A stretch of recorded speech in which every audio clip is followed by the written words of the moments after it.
Thank you, Mr. Chairman. I want to pick up kind of right where you left off. I don't think there's any question the lack of a response after the quote-unquote red line was crossed created the kind of situation we see, but also I think emboldened and empowered Putin to act with respect to Ukraine. And because I think the lack of a coordinated response by the free world after that red line was crossed, I think gave Putin maybe a false sense of security in one respect, but I think it opened the door for him to do what he's done in Ukraine.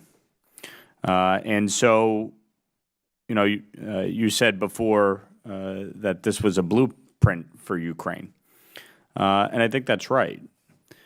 What is it that you believe Putin learned from this situation in Syria, and how he applied that to Ukraine?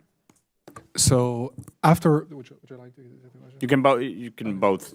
Yeah. Okay. So Putin first perfected the attacks, the deliberate, indiscriminate attacks against civilian population centers and hospitals, and schools, places of worship like churches and mosques.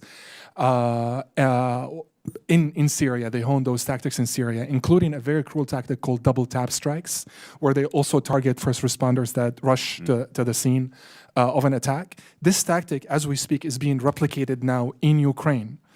Unfortunately. So when Putin realized, and this is what my testimony was about, when Putin realized that he got away with it all without any serious repercussions, he was emboldened. He found the audacity to extend those tactics into Europe. That's when the illegal annexation of Crimea happened. And that's when we approached senior US officials and said, Putin's actions in Syria must be curbed, otherwise there would be further expansion into Europe.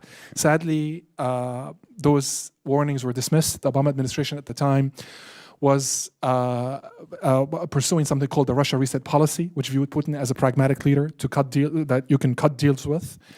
They were also pursuing the Iran nuclear deal with Iran, and that's a key patron with Assad. During one senior level meetings with Mr. Rob Malley, who was at the time Mr. Obama's Middle East czar, after I made a plea for modest measures to protect to aid the Syrian opposition, he made it very clear to me that even striking ISIS in areas where ISIS was clashing with the Syrian opposition was off the table because, quote, that would, and I'm just quoting, that would, quote, piss off Assad and the Iranians. So clearly that was the priority at the time. So when that projected, Congressman Lawler, that projected American weakness, and that emboldened Putin to take this aggression to Ukraine. Therein lies the fundamental problem here. Okay, when you take a macro look at the world right now, you have a coordinated effort between Russia, China, and Iran. Okay, China, the biggest purchaser of Iranian petroleum, 90% of it. And since Joe Biden took office, over $100 billion increase in the sale of Iranian petroleum.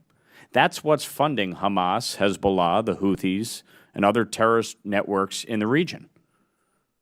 And so you look at what has been allowed to occur because of weakness with respect to American leadership.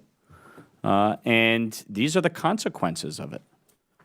These are the real life consequences of a failure to act against aggression, against tyranny, against dictators and despots.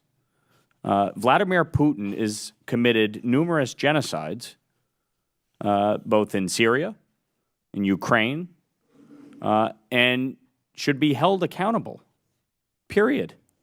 The Iranian regime should be held accountable, period. President Xi should be held accountable, period. They snuff out the opposition within their own countries. They murder them, straight up, because they know if the people actually had a voice, they would be out. they would be done. And they would be held accountable.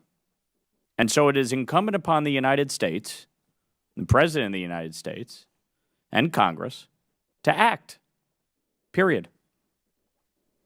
I yield back. Thank you very much, Congressman Lawler. And actually, all of us are affected. His family is impacted. His wife's family lives in Moldova, which is a target of war criminal Putin. And so over and over again, it's amazing how members of Congress actually, as you're going to be seeing, because we've got some leaders here with Emmanuel Cleaver coming up next, and then we also have Congressman Mark Veazey, who's joined us from Texas, and Congresswoman Victoria Sparks, who has joined us from Indiana by way of the Soviet Union. She was born in Ukraine.